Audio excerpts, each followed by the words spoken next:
Espérame un segundito. Sí, estamos en Guadalajara, estamos acá, nos venimos y aquí estamos ya. Ángeles, mis hijos Julio Alejandro y Sol Ángel y yo estamos aquí en un área de Zapopan. En Zapopan, allá donde está el Centro Espacial Zapopan. Así es, sí. Así es. Saludos, Rubén, mucho gusto. Mucho gusto. Arturo Rodríguez, buenas tardes. Como siempre, un gusto saludarte, Julio Alejandro, y pues a Rubén y ahora a Leonardo. Leonardo Schwebel, bienvenido a este espacio, gracias por aceptar compartir esta tarde con nosotros, Leonardo. Gracias a ustedes, gracias por la invitación y bueno, pues estamos en el mismo territorio, mi querido Julio. Así es, Leonardo, con esta distancia que aunque estemos a pocos kilómetros, pero bueno, así andan las cosas. Rubén Luengas, ¿con qué quieres empezar? Acabo de hablar con el nuevo vocero de la Coparmex para la defensa del Estado de Derecho, Javier Lozano Alarcón. ¿Qué te parece ese nombramiento? Ay, me hiciste pasar un mal momento, hermano. ¿Por qué, hombre? Me hizo mi esposa una torta bien rica y se me empezó a revolver cuando escuché a Lozano. No, mira, no me simpatiza para nada Javier Lozano. Es un cuate que ha cambiado de bando. O sea, yo creo que su principal característica es la traición y a veces se la traiciona a sí mismo, como escribió hace tiempo Genaro Villamil en un artículo, un saltimbanqui de acuerdo con los intereses de las corporaciones. No me parece una persona congruente. Su verdadero apellido es Alarcón, de hecho, ¿no? Javier Alarcón. Se quita el Alarcón porque pues, tiene que ver con el periódico El Heraldo, aquel periódico El Heraldo de ultraderecha. Me parece un nombramiento bastante congruente con lo que él significa, más allá de que siempre me ha gustado. He querido ver qué tal toca el piano, porque él presume mucho de que toca bien el piano. Qué padre que toque bien el piano. Pero creo que es una persona que en este momento se ha dedicado a atacar de manera visceral a la presente administración. Es distinto criticar que atacar, y atacar un gobierno legítimamente electo. Él evidentemente estará ahí coludido con Calderón, que tendría que criticar a Calderón por haber llegado con un fraude electoral. A ver, definitivamente con un fraude electoral. Entonces, obviamente, y luego de ahí pasó con el PRI. Si se tuviera que encarnar la visión del PRIAN en México, yo elegiría a este hombre que también tuvo mucho que ver con la salida de Gutiérrez Vivó. Operó mucho de estos asuntos. Si es verdad, pues se le acuñó aquello de que o copelas o cuellos, de acuerdo con el Chinito. Si es verdad que dijo aquello o copelas o cuello, pues te revela mucho de su naturaleza. Como secretario del Trabajo fue responsable de los conflictos en el sindicato minero, quiebra de Mexicana de Aviación, la extinción de Luz y Fuerza del Centro. O sea, un verdadero estuche de monerías. Por eso cuando estaba yo con mi torta bien rica, mejor dije, me la como después del programa porque me está intoxicando el señor Lozano Alarcón, pero defiendo que lo entrevistes y que diga lo que quiera, pero te trató como cuates, mano. Aguas con esos amigos. Nada, no es cierto. Arturo Rodríguez, ¿qué opinas de este tema, por favor? No, pues efectivamente creo que Lozano ha formado parte de una élite política que se ha dedicado o se dedicó de manera muy destacada en el sexenio de Felipe Calderón a privilegiar a un conjunto de intereses del gran capital nacional, entre los que destaca naturalmente pues el caso de Germán Larrea Mota Velasco, dadas las condiciones de impunidad que le garantizó, primero con el accidente de la mina Pasta de Conchos y segundo con esa fórmula que resolvieron de manera pues muy arbitraria en la Junta Federal de Conciliación y Arbitraje, en la Secretaría del Trabajo, para sacarle la vuelta al derecho de huelga, que a mí me parecía algo escandalosísimo en aquel entonces, en 2010, cuando ahí en Cananea, que fue donde se peleó el derecho de huelga, pues también es donde se perdió a la vuelta de poco más de un siglo, declarando el cierre de la empresa, de la mina mexicana de Cananea, del Tajo ahí gigantesco a cielo abierto, dando la excusa de causas de fuerza mayor, y así terminaron la relación laboral, de tal suerte que Lozano pues le dio la posibilidad de reactivar la mina, pero sin la monserga del sindicato beligerante que había ahí en Cananea. Y luego, pues estos casos que ya menciona Rubén, que me parecen muy significativos y que naturalmente pues es una de las manos que fue impulsando lo que terminaría siendo la reforma laboral peñista, que en realidad se hizo en la parte final de Felipe Calderón, cuando Lozano ya no estaba en el cargo, pero que sin duda pues tenía mano en el diseño de lo que hoy estamos padeciendo en términos laborales, y que es básicamente pues la pérdida de un conjunto de garantías y de derechos laborales fundamentales adquiridos históricamente, que terminaron pues en lo que hoy conocemos el outsourcing y tantas otras pues desventajas en términos del trabajo. Entonces es un hombre cercano a esas élites empresariales. No me parece extraño, me parece que pues simplemente es admitido, readmitido y de manera abierta en una élite a la que ha servido a través de su trayectoria. Gracias, Arturo. Leonardo Schwebel, ¿qué opinas, por favor? Pues que debe de dar gracias que no es ni peruano, ni ecuatoriano o colombiano, porque en esos países decentes ya lo hubieran metido a la cárcel y estaría de cadena perpetua. Pero pues en este país ya sabes que el que la hace no la paga. Y este hombre tiene mucho que ver con los desastres que tenemos en este país. Hay que recordar que él empezó su enseñanza nada menos que con Salinas de Gortari. Después ya Zedillo le dio pues más instrucciones de cómo hacer las cosas mal, y con Calderón pues desde luego Calderón tenía dos manos, la mano derecha de García Luna y la mano izquierda con Javier Lozano. Entonces forman parte de todo esto. Mira, además te felicito, Julio, por tu gran periodismo de haber entrevistado a este personaje, porque tú le hiciste la mejor pregunta de todas, si esto era una declaración de guerra, y sí creo que es una declaración de guerra de Gustavo de Hoyos. O sea, Javier Lozano no tiene por qué ser el vocero, yo le llamo vociferar en Coparmex, no hay ninguna razón, y esto es una declaración de guerra que aunado a lo que ha estado pasando con otros tipos de empresarios, el Consejo Coordinador Empresarial, los empresarios del Modito y todos estos empresarios, sí es evidente que va a haber una guerra entre empresarios y López Obrador que va a durar más que la cuarentena. Gracias. Gracias, Leonardo. Recuerden que pueden intervenir entre ustedes, interrumpir, plantear preguntas, interactuar como quieren. Recuerden que yo no soy más que un modesto agente de tránsito, que aquí voy dando cierta vialidad, pero lo esencial es lo que ustedes planteen. Rubén, oye, pues ya que dices eso, nomás faltó agregar, amenazó a MBS si recontrataban a Carmen Aristegui. Ajá. ¿Sí? Además, y él representa lo que el bicho que ahora para mí es el innombrable, porque si lo nombro en mi canal de YouTube, me quitan los comerciales y tal en YouTube. El innombrable bicho que nos agobia ha puesto en evidencia todo lo que defiende este cuate: las privatizaciones, el consenso de Washington, el neoliberalismo galopante, el capitalismo salvaje.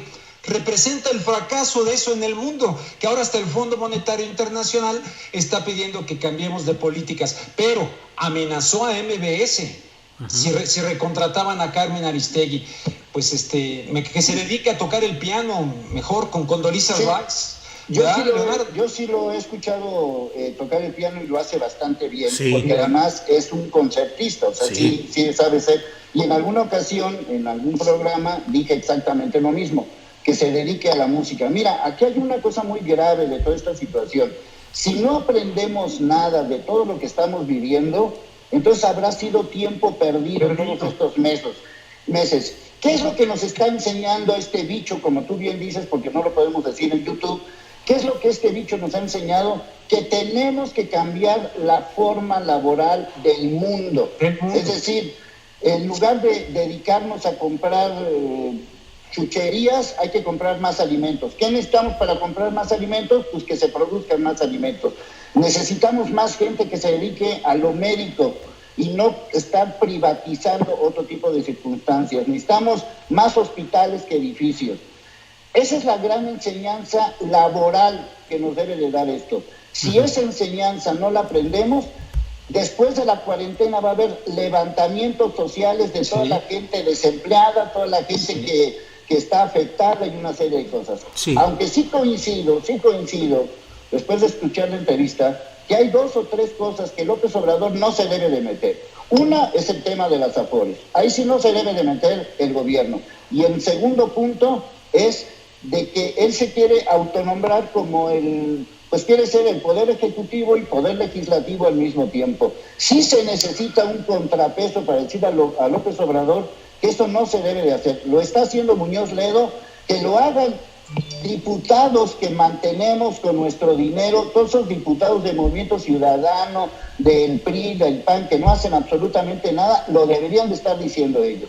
No es Javier Lozano la persona adecuada, pero sí se requiere de un contrapeso adecuado para decir al presidente, con las Afores no te metas y hay que respetar el poder legislativo. Pero el único que habla es Muñoz Ledo. Claro. No sé para qué mantenemos a los otros 499 diputados.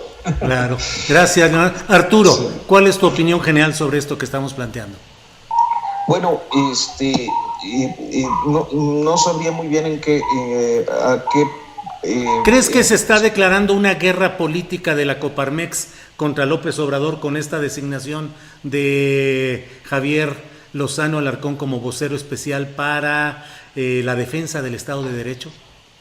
Bueno, creo que sí hay una posición más activa en esta administración de la Coparmex y de otros grupos empresariales menos notorios, pero en el caso concreto de los organismos empresariales, me parece que este tipo de maniobras implican parte también del posicionamiento que han venido procurando, no solo para 2024, sino ya para 2021, en el caso de Gustavo de Hoyos, que ya Álvaro Delgado ha venido documentando en diferentes oportunidades con esta idea de activar liderazgos regionales a partir de las cámaras y organismos empresariales que evidentemente pues no coinciden con la posición de la actual administración, en donde también pues hay que decirlo, hay algunos aspectos que sí generan preocupación, entre otros pues creo que la falta de un plan especialmente para las MIPYMES, es decir, él está hablando de que está otorgando 1 millón de créditos o 2 millones de créditos de 25,000 pesos pero en realidad estamos hablando de micro, pequeñísimos negocios, son algo así como los changarros de los que hablaba Vicente Fox hace ya 20 años. Y en realidad, cuando sabemos que pues más del 80% del empleo lo generan las MIPYMES y que no son esos changarritos, en realidad creo que sí hay una preocupación. Lo que el presidente dice es que estos grupos están hablando más bien usando a las MIPYMES como un ariete para desacreditar su plan de recuperación económica. Yo creo que puede haber parte de eso, pero también pues una falta de reconocimiento en un tema que resulta vital, como es de la recuperación económica y el caso concreto de las MIPYMES. Y lo otro es que creo que también tendríamos que irnos acostumbrando a que en las sociedades democráticas pues hay desacuerdos y hay disensos, pero tengo la impresión de que hay una subida de tono desde hace un par de años, donde en realidad estamos ante fenómenos que tendríamos que ver como parte de una normalidad política y tendemos luego a decir o a expresarlas, verbalizarlas de manera muy radical. Es decir, se opone un grupo de empresarios y alguien dice golpistas y entonces se dan estos desencuentros tremendos. Yo no pensaría que es una guerra, pero me parece que sí hay una posición muy definida de estas cámaras y organismos empresariales, que además es muy transparente dadas las siglas y los nombres de quienes están llegando, pues en fungir como una oposición que en este momento los partidos políticos no pueden asumir, dado su deterioro y su pérdida de terreno electoral. Gracias, Arturo. Perdón, Rubén Luengas, hay una iniciativa presidencial que busca establecer que el presupuesto de egresos pueda ser modificado por la Secretaría de Hacienda, a diferencia de lo que haya establecido el Congreso de la Unión. ¿Qué opinas sobre ese tema que a la oposición le está generando un enorme ruido, que hablan de que es un inicio dictatorial, que es una tiranía, que se va a establecer una confluencia de los dos poderes, el legislativo y el ejecutivo, en una sola persona para el manejo presupuestal? Bueno, ya le apuntaba a Leonardo, coincido con él, la actual administración tiene que hacer valer la separación de los poderes para que podamos hablar de una verdadera república, pero resulta que efectivamente el único que en varios temas ha estado hablando de manera categórica, haciendo gala de su trayectoria, ha sido Porfirio Muñoz Ledo. Entonces, sí me gustaría ver más activo dentro de la propia bancada que corresponde a Morena, el Partido del Trabajo. Me gustaría verlos más activos para que efectivamente exista un debate sano para que en este momento tan delicado, tan oscuro, no solamente para la sociedad mexicana, sino para el mundo, el tema del presupuesto no sea únicamente de manera unilateral, para que los legisladores que se supone que representan al pueblo puedan ser la voz y puedan influir para que se establezca un presupuesto realista, de acuerdo a la realidad que tenemos en este momento en el país, y que logre de alguna manera enfrentar las consecuencias tan graves. Mira, yo ayer fui a un centro comercial y a la hora de llegar ahí con mi tapabocas que parecía un calzón de niño porque tenía así un diseño de Superman y tal, llegué a la caja y había personas de la tercera edad ahí y resulta que no estaban. Y luego dije, ¿dónde están todos los que estaban aquí, que viven de las propinas? No, pues los mandaron a su casa para que no se vayan a contagiar.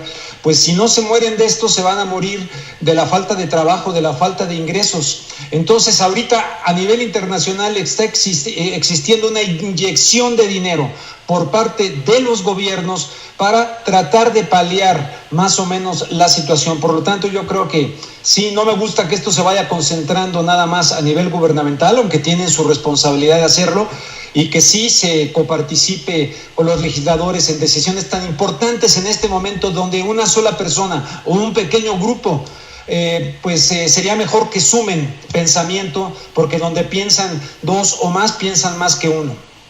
Bueno, Leonardo Schwebel, platícanos cómo está Jalisco. Hemos hablado de un polo de oposición política al presidente López Obrador, que son los empresarios, Gustavo de Hoyos, ahora Javier Lozano, pero ha cobrado relevancia a nivel nacional la postura del gobernador de Jalisco, Enrique Alfaro, que ha llegado a la prohibición, incluso con advertencia de cárcel o multa, a quien no use tapabocas, y adelantándose a algunas medidas. ¿Qué está pasando actualmente en Jalisco y con el gobernador Alfaro, Leonardo Schwebel? Pues mira, lo peor que puede pasar es sacar raja política de toda esta situación que estamos viviendo, y Enrique Alfaro ha estado sacando raja política para todos estos acontecimientos. Mira, te lo voy a poner más fácil. En el año 2019 hubo más muertes en Jalisco por dengue que por lo que estamos viviendo actualmente. Ajá. Y en todo el año 2019 Enrique Alfaro no hizo ningún pronunciamiento ni nada parecido para combatir el asunto del dengue. Lo que sí hizo fue quitarle presupuesto a los que se encargan de visitar las casas y poner estos vectores. Eso sí lo hizo, pero durante todo un año no se pronunció en lo más mínimo por este tema. Es decir, no le interesa el tema de la salud de los jaliscienses.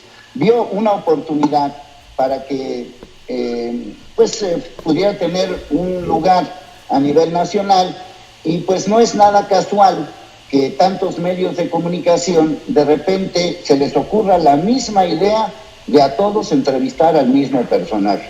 En un solo día hizo más de 10 entrevistas nacionales, lo cual me lleva a pensar que ahí hay algo chueco. Te voy a decir otro ejemplo. Enrique Alfaro tiene un personaje ligado con él que lo ha estado acompañando desde que era presidente municipal de Tlajomulco hace 10 años.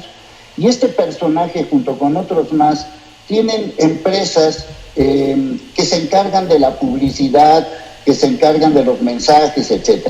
Si tú quieres que el gobierno de Jalisco y cualquiera de sus variantes patrocinen una situación X, y no me refiero solamente a los medios de comunicación, sino a cualquier evento, a más de 2,000 ventiladores. ¿Qué hacen con esto? Pues hacen las campañas, contratan medios de comunicación, compran desde luego a la prensa de Jalisco en la mayoría de sus periódicos, reparten el dinero, y por eso en Jalisco pues nadie puede hablar mal de Enrique Alfaro.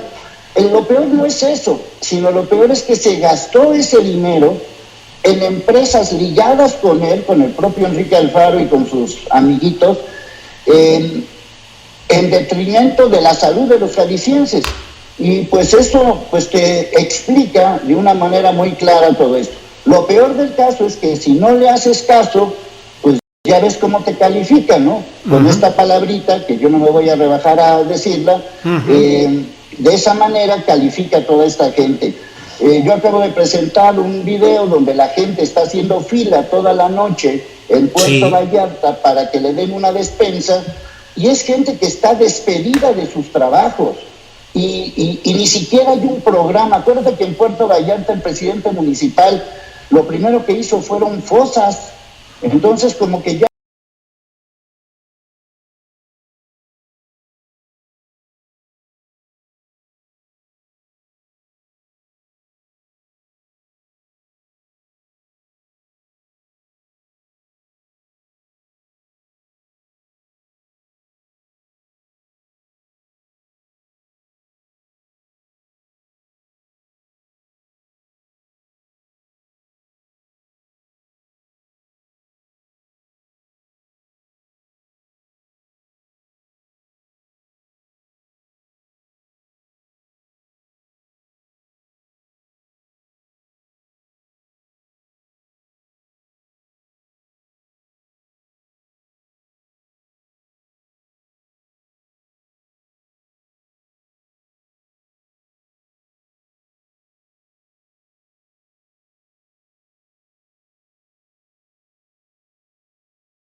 Arturo, gracias Rubén, gracias Leonardo por esperarnos este incidente técnico, gracias, y gracias a Julio Alejandro que aquí se echó el rollo todo lo que pudo para seguir de al Bitcoin, aire. y para que ya me sacaran de aquí del programa y dijeron ya no vuelves a opinar ni de Cuba ni de Venezuela. Así es. No, para así nada. es. Y los escuchamos todavía. Yo escuché unas cosas de Rubén que qué estaba pasando, que de eso de que una cosa por acá, que de Ya, la otra. déjalos que participen. No, para nada. Bueno, pues qué gusto tenerlos aquí de regreso. Qué bueno tenerlos aquí. Y bueno, Rubén, estaban No. Estaba Leonardo Schwebel. Leonardo, estabas hablando del tema del Jalisco. gobernador.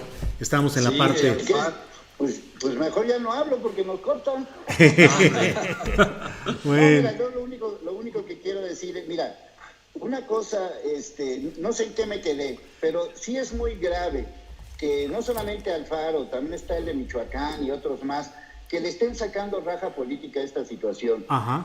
Necesitamos otro tipo de información, necesitamos una información que nos den a conocer qué es lo que está pasando en el entorno de esta enfermedad, tanto desde el punto de vista de salud como desde el punto de vista económico.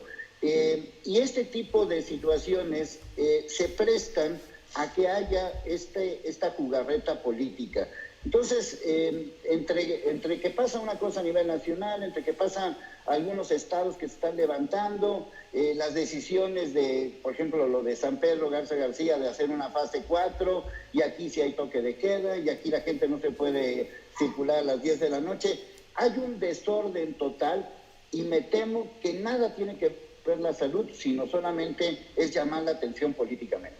Gracias, Leonardo. Arturo Rodríguez, hay desorden en los estados, en los municipios, cada quien hace lo que quiere, hay ambiciones políticas desbordadas, ya hay quienes están pensando en las próximas campañas electorales, aunque estemos en las campañas sanitarias. Yo creo que todos, incluido el gobierno.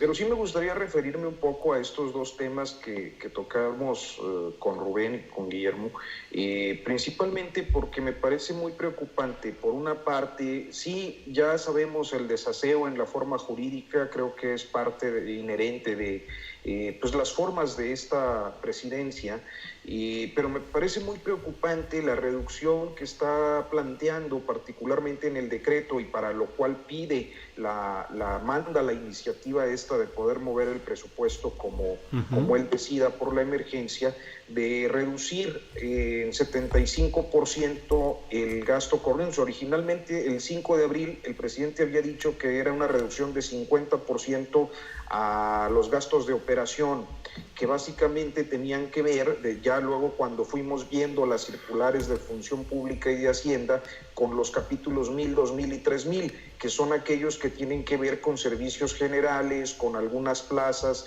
que se contratan, o también con algunos servicios profesionales. ¿A qué voy con esto? El decreto es muy específico en que se trata de cerrar el 50% del gobierno por el resto del año, en las áreas que no tienen que ver con la atención de la emergencia sanitaria y con los programas prioritarios. Es decir, el presidente asume con este decreto que nada en el gobierno es tan imprescindible como los proyectos que él ha planteado. Y entonces dice, cerramos la mitad del gobierno, así nos ahorramos rentas y nos ahorramos no sé qué tantas cosas, servicios, etcétera. Y luego esto otro que tiene que ver con el gasto operativo, que me parece preocupante, porque a quien le va a pegar pues no es a los grandes contratistas gubernamentales, que esos a final de cuentas, y ayer los enlistó, pues van a estar en Dos Bocas y en el Tren Maya y en el aeropuerto de Santa Lucía y en sus proyectos emblemáticos, sino que le pega a muchas pequeñas y medianas empresas, también a profesionistas de clase media que dan servicios especializados de los que el gobierno no tiene para cubrir, e inclusive a pequeños negocios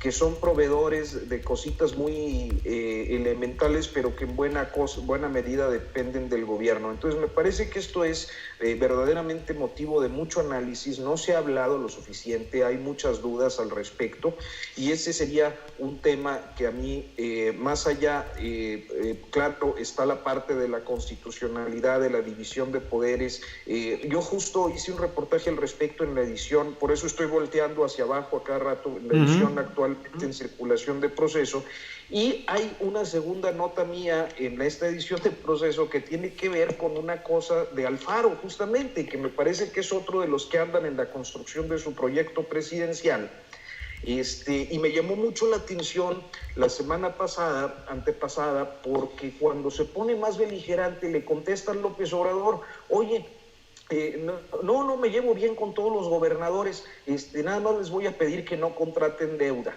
Y se me hizo interesante, dije, pues ¿a quién se la está dedicando? Y me fui a ver el registro de deuda, que es público, la página de la Secretaría de Hacienda, y resulta que el único que se ha endeudado es Alfaro, y es una deuda significativa. Estamos hablando de casi 22 mil millones registrados ante la Secretaría de Hacienda, de los cuales, pues él expone como refinanciamiento, no sabemos de qué otras deudas, si de la que heredó o de qué, porque no es explícito esto, pero estamos hablando de 22 mil millones contratados entre julio y marzo. Y justamente las fechas en las que hace estas contrataciones de deuda son cuando se pone más beligerante. Es decir, pareciera que es una especie de vacuna discursiva el salir a decir voy a romper el pacto fiscal y por otro lado estar pidiendo prestado.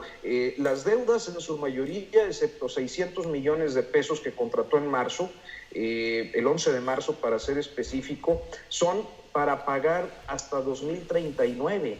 Está endeudando al Estado por 20 años y al menos de estas cantidades estaríamos hablando de unos 7 mil millones que son ya para proyectos que están vigentes. Entonces, ¿qué es lo que estamos viendo? Pues un gobernador que, como pocos, está contratando deuda, porque lo están haciendo otros, Oaxaca, Veracruz, este año, en particular en enero, pero no en el contexto de la emergencia, y me parece que con una disponibilidad de recursos enorme, pues justamente para prever las incidencias de las elecciones por venir. Ya me extendí mucho, pero no quería dejar de comentar estos dos.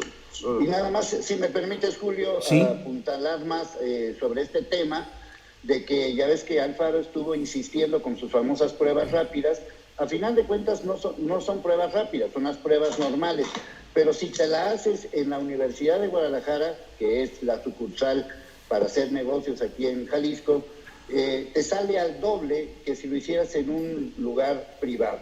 Entonces, y nada más uno está autorizado. Y con base en eso, más la disparidad de las cuentas, ellos señalaban que así como Corea hizo pruebas rápidas y con eso pudieron contener la epidemia, en el caso específico de Jalisco, con estas pruebas que no son rápidas, insisto, estas pruebas que son muy caras, no se ha podido contener el asunto y al contrario, no ha habido ningún avance significativo, pero lo que sí es significativo es el negocio. Entonces, desgraciadamente todo eso unido, pues lo único que te queda es pensar que Alfaro está construyendo su propio futuro, y su futuro no tiene nada que ver con el futuro de los jaliscienses, que gran parte, como en buena parte del país, pues dependemos de estas pequeñas empresas que, como ya se ha dicho, pues están en el abandono. Gracias, Leonardo. Rubén Luengas, ¿cuántas cosas pasan y suceden sin que tengamos la capacidad inmediata de enterarnos y de reflexionarnos? A mí me deja muy asombrado todo lo que está comentando Arturo Rodríguez y que complementa a Leonardo Schwebel respecto a esta nueva figura emergente de la política que es Enrique Alfaro. Pero ¿cuántas cosas están sucediendo? ¿Cuántas cartas políticas se están moviendo? ¿Cómo ves todo esto, Rubén Luengas? Pues ya ves que me gusta a veces salirme un poquito del ámbito nacional, no solamente en lo nacional, Julio, sí, sino a nivel internacional, a nivel mundial.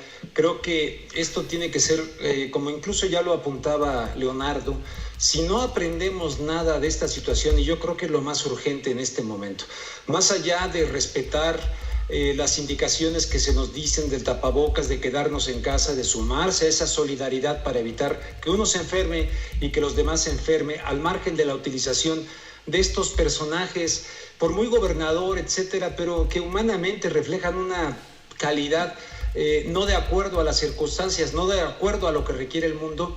sí me gustaría decir que en este momento yo pienso que la gente tiene que pensar fuera de la caja, porque a nivel internacional las élites de siempre están tratando de aprovechar esto para avanzar una serie de agendas pues verdaderamente siniestras. He hablado de esto en mi canal de YouTube recientemente. Mira, por ejemplo, en 1995 se reunieron en el Hotel Fairmont de la ciudad de San Francisco Bill Gates, Margaret Thatcher, el señor Bush padre, Zbigniew Brzezinski, quien fuera asesor de seguridad nacional de Jimmy Carter, en fin. Esto está perfectamente documentado en un libro que se llama La trampa de la globalización. Y desde entonces, recordemos que el Tratado de Libre Comercio entra el 1 de enero de 1994. Desde entonces, en 95, hablaron de la Sociedad 2080. ¿Qué significa la Sociedad 2080? Que el nuevo proyecto globalizador, en el cual está insertado México, necesitaría el 20% de la humanidad para impulsar aquello, y el 80% restante sería superfluo. Y fue Zbigniew Brzezinski, de origen polaco, un hombre clave para entender todo esto, sí, quien acuñó el término entetanimiento, de tetanimiento, que era dotar al 80% de cierto alimento biológico, pero de una serie de cuestiones basofia, entretenimiento, para evitar en un momento dado rebeliones, manifestaciones, etcétera. Estos cuates podrían utilizar esto perfectamente como un ensayo de obediencia basada en el miedo para establecer su agenda. Ya escuché que tu hijo, híjole, no me quiero meter en líos contigo, pero me dije que él está en el transhumanismo. Yo veo corrientes del transhumanismo vinculado a lo que te estoy diciendo, este 80% superfluo, y que establece una especie de nueva eugenesia. Esta eugenesia que no está con los nazis allá, sí lo hicieron, pero que empezó en los Estados Unidos, financiada por los Rockefeller, los Carnegie, los Harriman, y estos tipos no han sido ajenos a lo que estamos viendo con el innombrable bicho que nos ataca. Hay gente que quiere utilizar esta situación para, con un profundo desprecio a ese 80% de seres humanos sobrantes, empezando por los que rebasamos los 60 años, los que tenemos una especie de eugenesia selectiva que vaya matando a ciertas personas. Sí me gustaría invitar, aprovechando la gran audiencia que tienes, la credibilidad que tienes, aunque sé que siempre me arriesgo, porque ahora resulta que ayer presenté fragmentos de un programa de gente que hablaba de esto y dicen, estamos incluso ante el riesgo de la psiquiatrización de la disidencia. Aquel que en este momento de creación, de manufacturación de la opinión pública basada en el miedo y del pensamiento único, se arriesga a decir, oigan, pero es que hay esto, está loco, hay que mandarlo con el doctor Lamoglia. No, es el momento también de ver a personas que están pensando fuera de la caja. Y un día me gustaría invitar a Alejandro a que nos echemos una buena conversación sobre el transhumanismo. Hoy entrevisté a una de las eminencias del tema en España, profesor de la Universidad de Málaga, sobre filosofía y tecnología, y lo que describe es verdaderamente horroroso. ¿Dónde estaría la frontera en esa idea de vivir toda la vida que quieren hacer estos cuates? ¿Dónde estaría la frontera del famoso transhumanismo hacia el poshumano? Y sería yo una especie de robot. Bueno, pues lo están planteando en este momento. Hay un español venezolano que lo está planteando a raíz del bicho innombrable.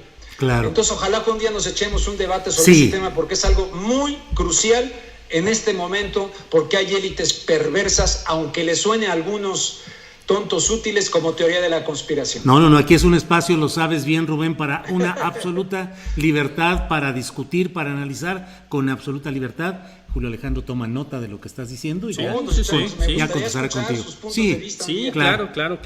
Bueno, vamos, Leonardo Schwebel, dentro de todo este planteamiento que estamos señalando, me parece que hoy hay una noticia como estas que se nos filtran, que se nos van pasando como pececitos y no alcanzamos a captarlas a plenitud. Televisa anuncia que ha implementado un agresivo plan de reducción de costos en medio de la emergencia sanitaria. lo cual incluye congelamiento de contrataciones, de alzas salariales, así como reducciones temporales en compensaciones de la alta gerencia. ¿Qué está pasando con todo el esquema informativo y mediático en México, Leonardo Schwebel? Abatimiento de los grandes presupuestos, reducción del periodismo auténtico. ¿Qué estamos viendo y viviendo? Pues mira, el primer trimestre de Televisa ya lo dieron a conocer. Hay una pérdida en este enero, febrero y marzo, y registró una pérdida millonaria Televisa. Y yo me imagino que esto es lo que está sucediendo en muchos entornos periodísticos, porque como bien dicen por ahí, la libertad de expresión termina cuando tienes que pagar la nómina.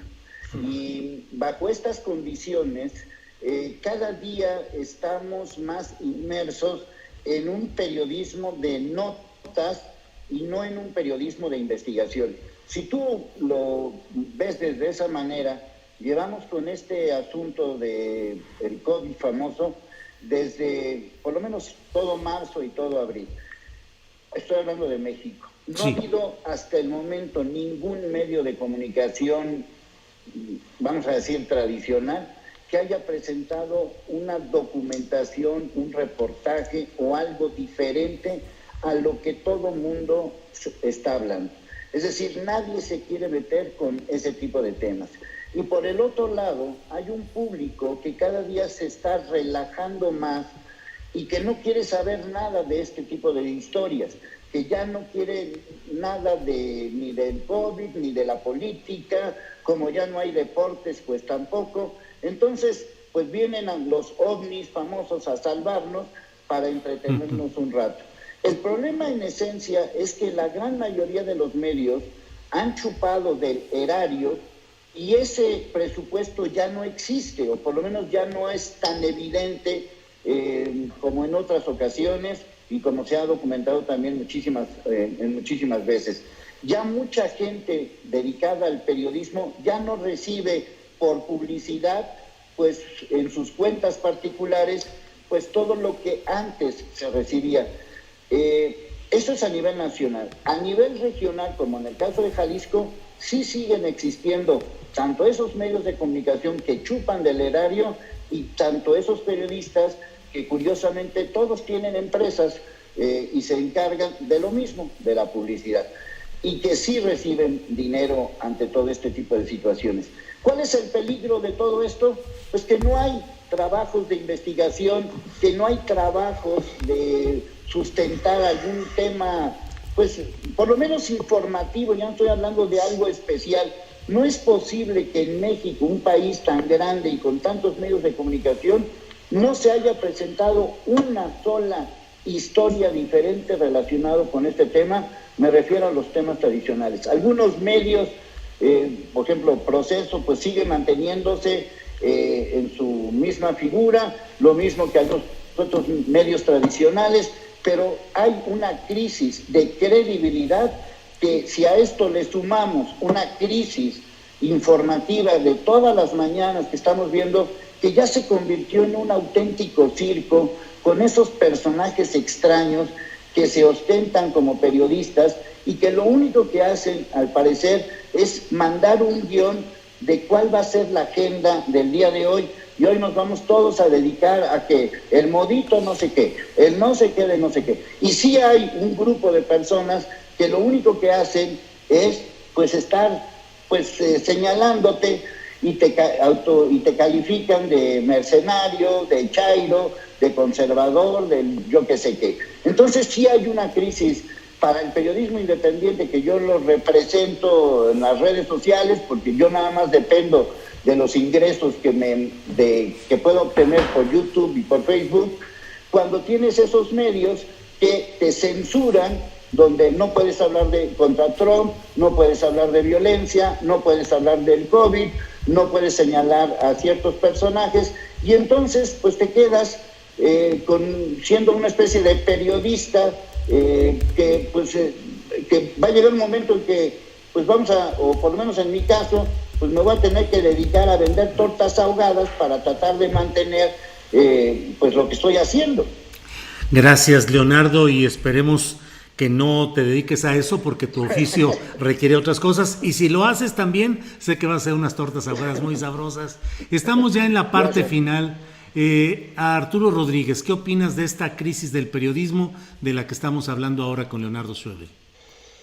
Pues mira, creo que coincido mucho. Además, hay que advertir que justo el decreto que plantea López Obrador pues habla todavía de una reducción más radical de la que ya se había implementado en el primer momento de la austeridad republicana, y que eso le está pegando a la mayoría de los medios de comunicación, especialmente a los grandes, y también pues a muchos de sus periodistas y conductores que administraban pues proyectos, digamos que alternativos, esto del Media Kit y esos combos que hacían para las menciones, que a mí me sorprenden mucho. Es decir, yo sabía que eso ocurría, pero no pensaba que lo dejaran por escrito, con factura y todo, y con plan de negocios presentaba al gobierno diciendo, bueno, y por una mención en mi cápsula de opinión, tanto, y a eso le sumamos esta otra mención no sé dónde, y el comentario amable, ¿no? Que era lo que les generaba ingresos pues muy importantes hasta la pasada administración, que hoy se ha venido reduciendo de una manera dramática.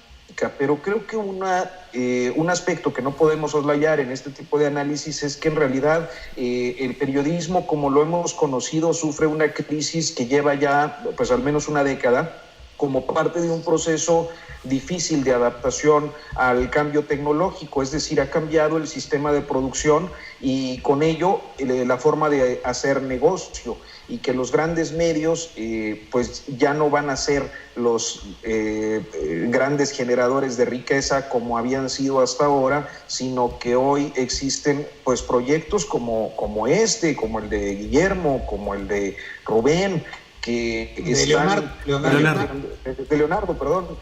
que están planteando pues un esquema de periodismo independiente con medios más reducidos, aprovechando las ventajas de la tecnología y de las redes sociales para difundir sus contenidos, y que pues no vamos a ser ninguno de nosotros una gran cadena como Televisa o un gran diario como conocimos al Universal o al Excelsior, etcétera, pero sí vamos a tener públicos de nicho con ingresos suficientes quizás en algún momento, pero en cualquier caso ese cambio en el sistema de producción pues implica también un cambio en el chip de los empresarios, y con esto quiero venir a dar al momento, es decir, a la coyuntura. Si traemos esa crisis en la mayoría de los medios tradicionales desde hace años, hoy esta crisis se agrava primero pues por las medidas de austeridad que recortan la publicidad oficial. Yo soy de la idea de que la publicidad oficial no debe existir,